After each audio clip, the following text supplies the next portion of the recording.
जय जिनेन्द्र वंदितु सर्वसिद्धे ध्रुव ममल मनोवमं गदिं पते वोचामि समय पाहुड़ मिणमो सुध केवली भणिदम।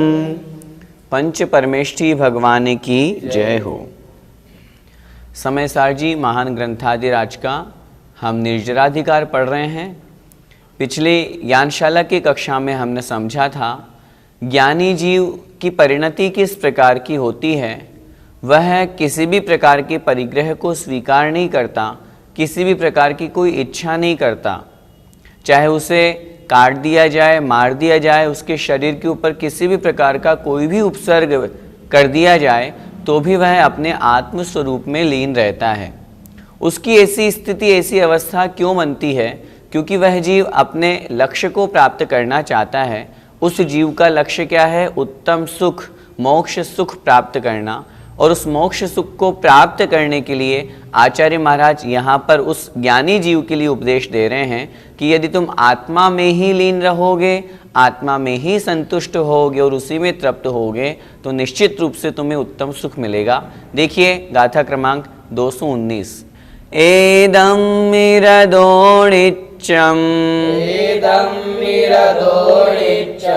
संतुष्टो होहिणिच्यमेदं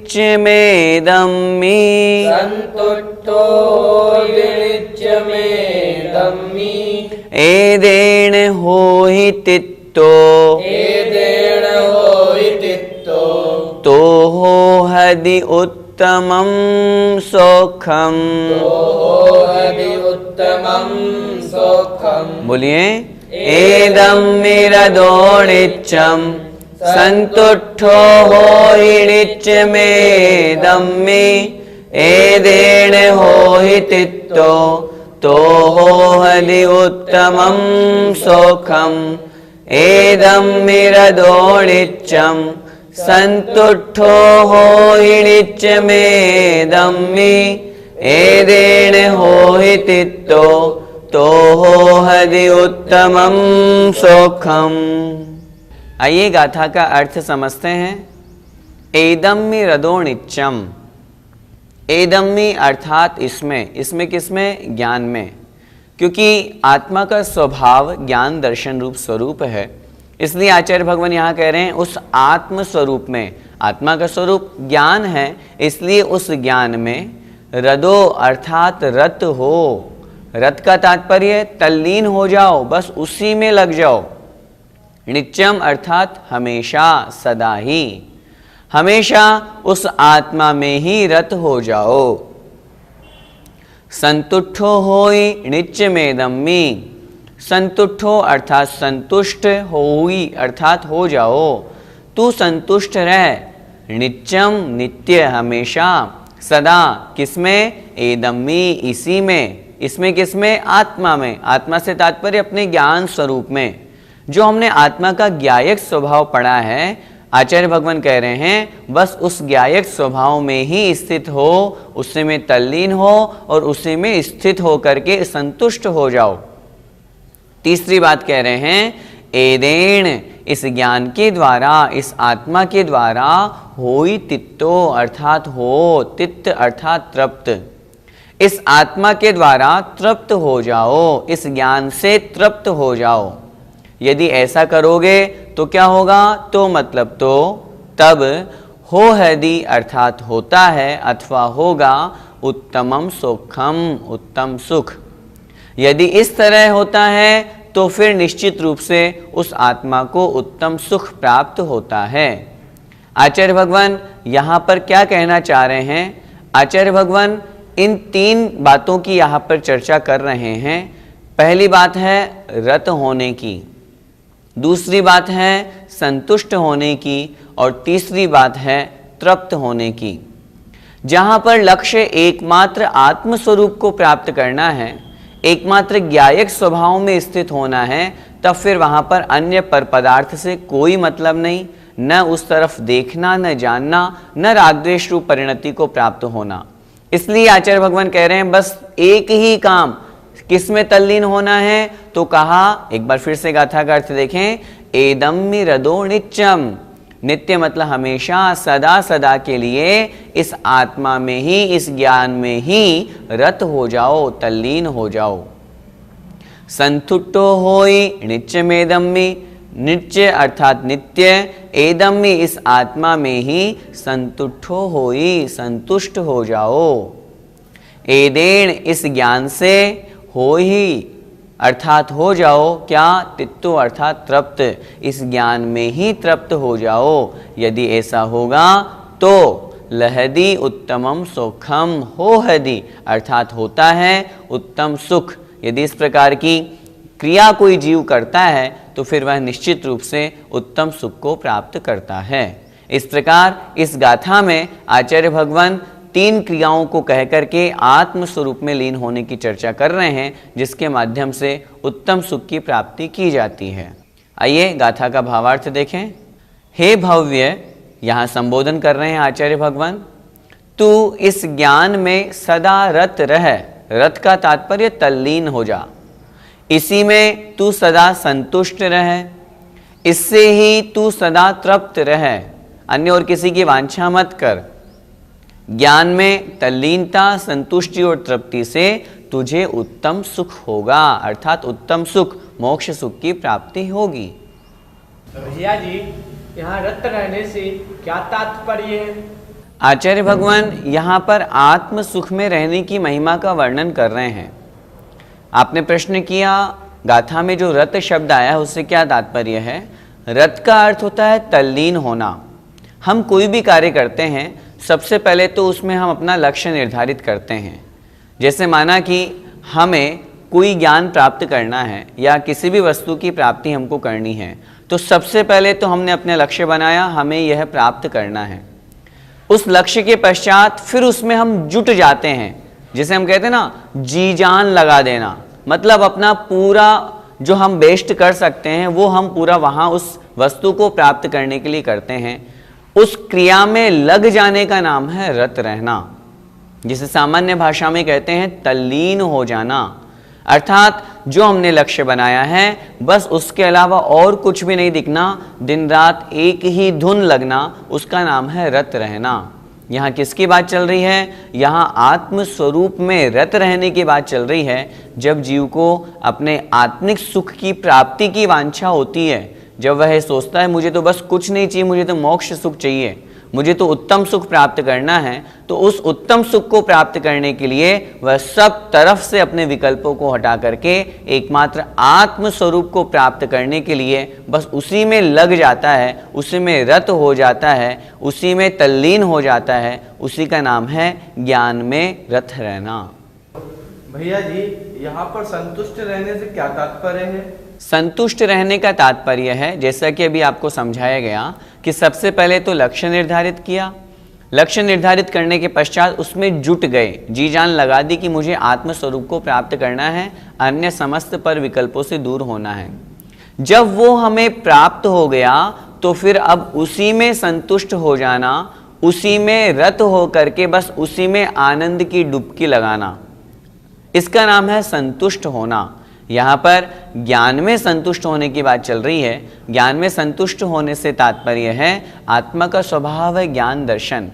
जब आत्मा को हमने प्राप्त कर लिया तो फिर उसमें ही संतुष्ट हो गए, बस उसी में लगे हुए हैं दिन रात। जिसके लिए हम वांछा कर रहे थे, जो वस्तु हम प्राप्त करना चाहते थे, जब वो वस्तु मिल गई बस अब हमें और कुछ नहीं चाहिए, इसका नाम है संतुष्टि। तो आत्मा में संतुष्टि अर्थात ज्ञान में संतुष्टि, वही अर्थ यहाँ पर हमें ग्रहण करना है। भैया जी, फिर तृप्ति से क्या तात्पर्य है? हमें सामान्य से ऐसा लग रहा है कि संतुष्टि और तृप्ति दोनों एक ही जैसे शब्द हैं, लेकिन बहुत थोड़ा सा उसमें भेद है। संतुष्टि में सेटिस्फेक्शन, जिसे हम इंग्लिश में कहते हैं, हाँ संतुष्ट हो गए कि मैं जो आत्मा को प्राप्त करना चाहता था वो मुझे प्राप्त हो गई। तृप्ति के अंदर अब उस जीव की और वांछा भी नहीं है। संतुष्टि में तो वह जो उसने प्राप्त किया उसमें संतोष को तो प्राप्त किया ही किया, लेकिन तृप्ति में तो वो आकंठ डूब गया। अब उसे और अन्य किसी पदार्थ की आवश्यकता ही नहीं है, अन्य किसी पदार्थ की इच्छा ही नहीं है। जहाँ एकमात्र इस बात से हम समझ सकते हैं कि आत्म स्वरूप को प्राप्त कर अब उसने विश्राम प्राप्त कर लिया। अब उसे कुछ भी करने की आवश्यकता नहीं है, कुछ भी इच्छा उसके मन में नहीं है, उसका नाम है तृप्ति। आत्म स्वरूप में तृप्ति से यहाँ पर यही लगाना, वह ज्ञान के माध्यम से, आत्मा के माध्यम से अपने आत्म स्वरूप में तृप्त हो जाता है, इसी का नाम है ज्ञान से तृप्ति। भैया जी, इनसे उत्तम सुख कैसे मिलेगा? लोक व्यवहार में ऐसा देखा जाता है कि आप जिस लक्ष्य को बना लेते हो, उस लक्ष्य को प्राप्त करने के लिए यदि आप दिन रात जी जान लगा दो, मेहनत करो, उसी में जुट जाओ, जिसे हम कहते हैं दिन रात एक करके कड़ी मेहनत से अगर वो काम करेंगे तो निश्चित रूप से सफलता मिलेगी ही मिलेगी। यही बात यहाँ पर हमें ग्रहण करना है। हम ये सोचें कि हमें उत्तम सुख घर बैठे बैठे मिल जाए, आराम से सोते सोते मिल जाए, तो वो तो होगा नहीं। हमें आत्म स्वरूप में सबसे पहले तो अपने आप को रत करना पड़ेगा, तल्लीन करना पड़ेगा, मेहनत करनी पड़ेगी, तपस्या आदि के माध्यम से हमें उस शुद्धोपयोग तक पहुंचना पड़ेगा। जब हम वहां पहुंच जाएंगे, आत्म स्वरूप में तल्लीन हो जाएंगे, फिर जब उसी में संतुष्ट हो जाएंगे और फिर जब आत्म स्वरूप की प्राप्ति हो जाएगी, संतुष्टता आ जाएगी, फिर उसके अलावा और किसी अन्य पर पदार्थ की, न पुण्य की, न पाप की, न शुभ कार्य की, न अशुभ कार्य की, किसी भी तरह का मन में कोई विकल्प नहीं रहेगा। निर्विकल्प अवस्था जहां पर आ जाएगी तो निश्चित रूप से उस जीव को मोक्ष सुख की प्राप्ति होगी ही होगी। और मोक्ष सुख की प्राप्ति क्यों होगी? क्योंकि उसके अब किसी भी तरह का कोई भी राग द्वेष नहीं है, किसी भी तरह का कोई भी मन में विकल्प नहीं है। और जहाँ विकल्प नहीं, राग द्वेष नहीं, बस आत्म स्वरूप में ही वो डुबकी लगा रहे हैं, तो निश्चित रूप से कर्मों का क्षय होगा और कर्मों का क्षय करके वह जीव अनंत समय के लिए सिद्धालय को, मोक्ष सुख को प्राप्त करेगा। आइए इस गाथा का पद्यानुवाद पढ़ते हैं। सद्बोध रूप सर में डुबकी लगा ले, संतप्त तूष्ण पित हो सुख शांति पाले, और अंत में बल अनंत ज्वलंत पाके, विश्राम ले अमित काल स्वधाम जाके। 2-3 शब्द हैं। सबसे पहला सद्बोध अर्थात सम्यक ज्ञान, समीचीन ज्ञान अर्थात आत्मस्वरूप ज्ञान। उस आत्मस्वरूप ज्ञान में सर में अर्थात सरोवर में, उस तालाब में तुम डुबकी लगा लोगे अर्थात उसमें डूब जाओगे, उसमें लीन हो जाओगे।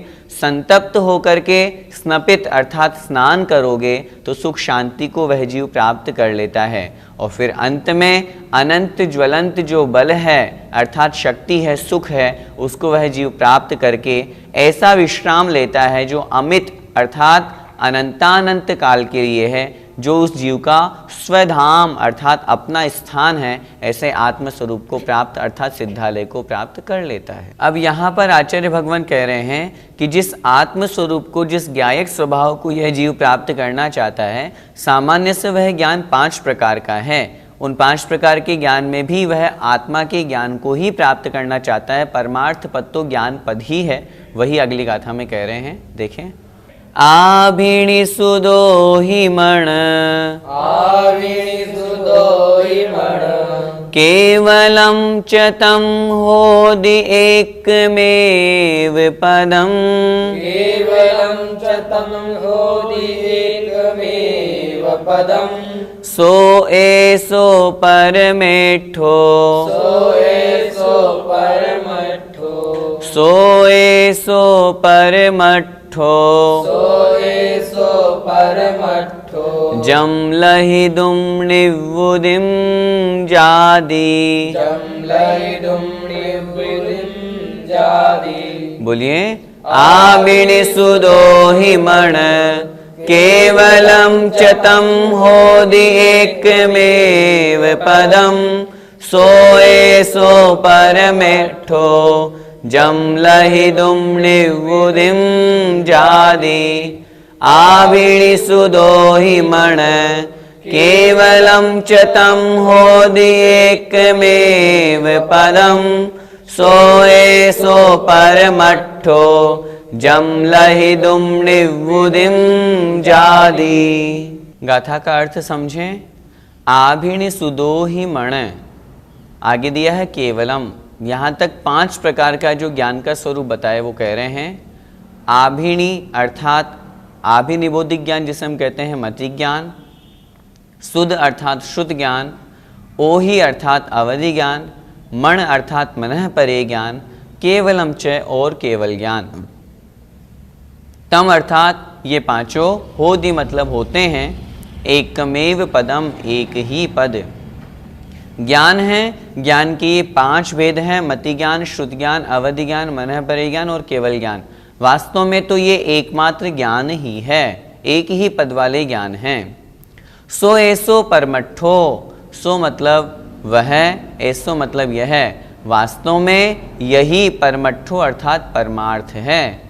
वास्तविक आत्मा का ज्ञान ही तो ज्ञान है। अन्य जो राग द्वेष आदि विभाव है वो परमार्थ नहीं है, परमार्थ तो यही ज्ञान है। जम लहिदुम, जिसे प्राप्त करके निवुदिम जादी, वह आत्मा निवृत्ति को अर्थात मोक्ष को प्राप्त करता है, अर्थात निर्वाण होता है। जिस ज्ञान स्वरूप को प्राप्त करके उस आत्मा को निर्वाण होता है, अर्थात मोक्ष की प्राप्ति होती है। क्या कहना चाह रहे हैं आचार्य भगवान यहाँ? उनका सीधा सा तात्पर्य है, जो हम 5 प्रकार का ज्ञान विभाजन करते हैं, मति ज्ञान, श्रुति ज्ञान, अवधि ज्ञान, मनः परे ज्ञान और केवल ज्ञान, इन 5 प्रकार के ज्ञान में एक ही तो ज्ञान की बात की गई है, अर्थात इन 5 ज्ञान के द्वारा आत्मज्ञान को प्राप्त करना। जो ज्ञान है वो प्रत्येक जीव के पास में है, लेकिन उसमें से जो परमार्थ रूप में ज्ञान है, ज्ञान की शक्ति प्रत्येक जीव के पास में है। एक भी ऐसा जीव नहीं है जिसके पास ज्ञान ना हो, परंतु उन मति श्रुत आदि जो 5 प्रकार के विकल्प हैं, उसी ज्ञान स्वरूप को अपने आत्मज्ञान में प्रकट कर लेने का नाम ही है निवृत्ति की प्राप्ति, अर्थात मोक्ष की प्राप्ति। इसलिए अंतिम 2 पंक्तियों में स्पष्ट कह रहे हैं, सो ऐसो परमठो, वास्तव में वही परमार्थ है, अर्थात वह जो ज्ञान है वही परमार्थ है, वही परम अर्थ अर्थात आत्मस्वरूप है। जम लहिदुम, जिसे प्राप्त करके वह आत्मा मोक्ष को, निवुदिम अर्थात निर्वाण को प्राप्त होता है। गाथा का भावार्थ देखें। मति ज्ञान, श्रुति ज्ञान, अवधि ज्ञान, मनः परे ज्ञान और केवल ज्ञान, ये 5 ज्ञान एक ही पद हैं, अर्थात एकमात्र ज्ञान नाम से जाने जाते हैं। सो यह ज्ञान परमार्थ है, मोक्ष का साक्षात उपाय है, जिसे प्राप्त करके आत्मा निर्वाण को प्राप्त होता है। भैया जी, परमार्थ पद क्या है? परमार्थ पद से तात्पर्य है ज्ञान सामान्य दृष्टि। जहाँ पर ज्ञान सामान्य की दृष्टि हो वही परमार्थ पद है, जहाँ किसी प्रकार का कोई विकल्प नहीं, कोई राग द्वेष नहीं, निर्विकल्प अवस्था जहाँ होती है, शुद्धोपयोग रूप अवस्था जहाँ होती है, स्वसंवेदन ज्ञान रूप अवस्था जहाँ होती है, उसी पद का नाम है परमार्थ पद। ज्ञान सामान्य से कितने प्रकार का होता है और कौन कौन सा? जैसा कि हमने अभी जो गाथा पढ़ी उसमें स्पष्ट लिखा हुआ है, ज्ञान सामान्य से 5 प्रकार का, मति ज्ञान, श्रुति ज्ञान, अवधि ज्ञान, मनः परे ज्ञान और केवल ज्ञान। ये 5 प्रकार का ज्ञान सामान्य ज्ञान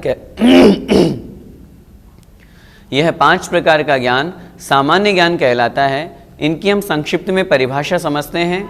मति ज्ञान, 5 इंद्रियों और मन से जो ज्ञान होता है, जो कुछ भी जाना जाता है, वह कहलाता है मति ज्ञान। श्रुति ज्ञान, जो मति ज्ञान में हमने जाना, उसमें और अधिक विशेष जानना, उसका नाम है श्रुति ज्ञान। सामान्य रूप से ये जो 2 ज्ञान है, मति ज्ञान और श्रुति ज्ञान, ये प्रत्येक संसारी जीवों के होते हैं। जब ज्ञान की बात करते हैं तो ये 2 ज्ञान प्रत्येक संसारी जीवों के हैं।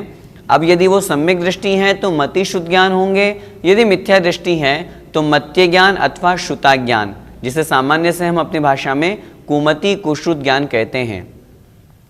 ये दोनों ज्ञान परोक्ष ज्ञान हैं, ये आत्मा से नहीं होते हैं। इसमें 5 इंद्रिय और मन की सहायता होती है। 3 इंद्रिय जीव है चींटी, तो उसके 3 इंद्रिय की सहायता से जो ज्ञान होगा वो परोक्ष ज्ञान, उस संबंधी मतिश्रुत कहलाएगा। वह मिथ्या दृष्टि है, इस अपेक्षा से उसकी कुमति कुश्रुत होगा। लेकिन इंद्रिय और मन की सहायता से ज्ञान होने के कारण से इन्हें परोक्ष ज्ञान कहा जाता है। प्रत्यक्ष ज्ञान में दो भेद कर दिए, सकल प्रत्यक्ष और विकल्प प्रत्यक्ष। विकल्प प्रत्यक्ष में भी दो भेद जो हम अभी चर्चा कर रहे हैं आगे, अवधि ज्ञान और मनःपरे ज्ञान। अवधि ज्ञान किससे कहते हैं? द्रव्य, क्षेत्र, काल और भाव की मर्यादा को लेकर के जो आत्मा से रूपी पदार्थों को जानता है उसका नाम है अवधि ज्ञान। अवधि ज्ञान में मर्यादा होती है, एक क्षेत्र है, समय है, काल है, भव है, भाव है, उनकी वहाँ पर मर्यादा होती है। उस अपेक्षा से उस मर्यादा के साथ में जो ज्ञान होता है, लेकिन यह भी बात हमें समझने योग्य है, अवधि ज्ञान मात्र रूपी पदार्थों को ही जानता है, अरूपी को नहीं। लेकिन जितना जानता है वो बिल्कुल आत्मा से जानता है, बिल्कुल सही जानता है, वह कहलाता है अवधि ज्ञान। मनःपरे ज्ञान, अवधि ज्ञान ने जो जाना उस अवधि ज्ञान के अनंतवें भाग को भी जो जानता है वह कहलाता है मनःपरे ज्ञान। अथवा दूसरी परिभाषा के अनुसार द्रव्य, क्षेत्र, काल, भाव की मर्यादा को लेकर के जो परकीय मन को और उसके मन में स्थित रूपी पदार्थ को जो जानता है उसका नाम होता है मनःपरे ज्ञान। मनःपरे ज्ञान नियम से मुनि महाराज को ही होता है। अवधि ज्ञान तो चारों गति के जीवों को हो सकता है, कोई आपत्ति नहीं है, जिसमें देवगति और नारकी जीवों को तो नियम से भव प्रत्यय अवधि ज्ञान होता ही होता है। मनुष्य और तिर्यंचों में क्षयोपशम निमित्तक गुण प्रत्यय अवधि ज्ञान होता है। ये जो दो ज्ञान हैं जो बात की अभी हमने चर्चा की, अवधि ज्ञान और मनःपरे ज्ञान, ये प्रत्यक्ष हैं, लेकिन सकल प्रत्यक्ष नहीं है, ये संपूर्ण को नहीं जान रहे। क्यों? हमने परिभाषा में लगाया ना, द्रव्य, क्षेत्र, काल, भाव की मर्यादा, अर्थात सीमा है, बंधी हुई है, बाउंडेशन है कि बस इतना ही जानेंगे। इस कारण से ये संपूर्ण को नहीं जानते हैं। लेकिन केवल ज्ञान जो समस्त द्रव्यों की सभी पर्यायों को एक साथ एक समय में जानता है उसका नाम है केवल ज्ञान। आचार्य श्री बहुत अच्छी परिभाषा कहते हैं, जो समस्त द्रव्यों की भूतकाल संबंधी अनंत पर्याय, भविष्यकाल संबंधी अनंत पर्याय और वर्तमान संबंधी सभी पर्यायों को जो ज्ञान जानता है उसका नाम है केवल ज्ञान। यह केवल ज्ञान प्रत्यक्ष ज्ञान है, संपूर्ण ज्ञान है, इसके आगे कोई सा भी ज्ञान नहीं है। केवल ज्ञान, केवल से तात्पर्य है असहाय, जिसे किसी भी पांच इंद्रिय, मन या किसी की भी आवश्यकता या सहायता की जरूरत नहीं होती है, वह कहलाता है केवल ज्ञान। इस प्रकार ये 5 प्रकार का सामान्य से सामान्य ज्ञान होता है। इन सब में ज्ञान रूप ही दृष्टि रहती है। उसी ज्ञान रूप दृष्टि को प्राप्त करके जो अपने परमार्थ पद को अर्थात ज्ञायिक स्वभाव को प्राप्त करता है वही निर्वाण को प्राप्त करता है। भैया जी, इन 5 ज्ञानों से क्या होता है? स्पष्ट सी बात है, ज्ञान से क्या होता है? ज्ञान से जाना जाता है। उसी तरह इन 5 प्रकार के ज्ञानों से क्या होता है? इन 5 प्रकार के ज्ञानों से भी जाना जाता है। किसे जाना जाता है? अपने आत्मस्वरूप को और पर द्रव्यों को जाना जाता है। जब आत्मस्वरूप को और पर द्रव्य को जान लिया, उस जीव में भेद विज्ञान हो गया। भेद विज्ञान होने के कारण से वो अन्य पर पदार्थों में शरीर आदि जो पर द्रव्य हैं उनसे वो राग द्वेष को कम करता है, राग द्वेष रूप विभाव परिणति को कम करता है। तो जो उसका ज्ञायक स्वभाव आत्मा है, उस आत्मा को प्राप्त करने का वह प्रयास करता है, लक्ष्य बनाता है, मुझे आत्म स्वरूप को प्राप्त करना है। और जैसा कि आज की दोनों गाथाओं में हमने पढ़ा, प्रथम गाथा में कि बस उस ज्ञायक स्वभाव को लक्ष्य बना करके उसी आत्मा में रत हो जाता है, उसी में तल्लीन हो जाता है, उसी में संतुष्टि और तृप्ति को प्राप्त करके आत्म स्वरूप को प्राप्त कर लेता है। और जब आत्म स्वरूप को प्राप्त कर लेता है तो वह निर्वाण अर्थात मोक्ष महासुख को प्राप्त कर लेता है। इस गाथा का पद्यानुवाद पढ़ते हैं। विज्ञान पंच विधि एक निजात्मा है, सत्यार्थ है निरखते अघ खात्मा है, लेता सहाय निज का यदि चाव से तू, लेगा विराम चिर चेतन छाव में तू। 2 शब्द यहाँ पर समझना है। अघ खात्मा, अघ मतलब पापों का समापन। जब यह जीव 5 प्रकार के ज्ञान से अपने एकमात्र आत्मा को जानता है, भेद विज्ञान के द्वारा सत्यार्थ जो वास्तविक परमार्थ है उसको स्वरूप को समझ करके वह अपने पापों को समाप्त कर देता है और फिर अपनी चाव से अर्थात इच्छा से बिना किसी की सहायता लिए सिर्फ निज आत्म स्वरूप को प्राप्त कर लेता है। तो फिर चिर विराम अर्थात चिर विश्राम अनंतानंत काल के लिए जो चेतन की छाव है अर्थात आत्मस्वरूप है, उसे वह हमेशा हमेशा के लिए प्राप्त कर लेता है। जय जिनेन्द्र। इस कार्यक्रम के पुण्यार्जक परिवार है Shri Parasnath re rolling mills limited, Durgapur 1, Vardhaman, Paschim Bangal. Amita Jain, wife of Anil Kumar Jain. Sangeeta Jain, wife of Vipin Kumar Jain. Manak Chand, Kamala Devi, Rakesh, Neetu, Rishabh, Saumya एवं आयुषी मुशरफ। B123, Sethi colony, Jaipur, Rajasthan. श्री जनार्दन प्रसाद जी, श्रीमती पतंती देवी, मुकेश कुमार, साक्षी, ईशा, मोना खंधार, श्री किशोर खंधार, श्रीमती सुषमा खंधार, परिमल खंधार, अहमदाबाद। शुल्लक 105 श्री ज्ञान सागर जी महाराज की पुण्य स्मृति में श्रीमती शांति देवी छाबड़ा, पटना, बिहार। ईसरी पारसनाथ एवं उनके पुत्र पुत्रवधू श्री अशोक उमा, पटना। श्री विनोद बबीता, गुवाहाटी। श्री सुनील शालू, पटना। ब्रह्मचारी संजय भैया, ईसरी। श्री अभय मेघना, चंडीगढ़। श्री आलोक मेघना, वडोदरा।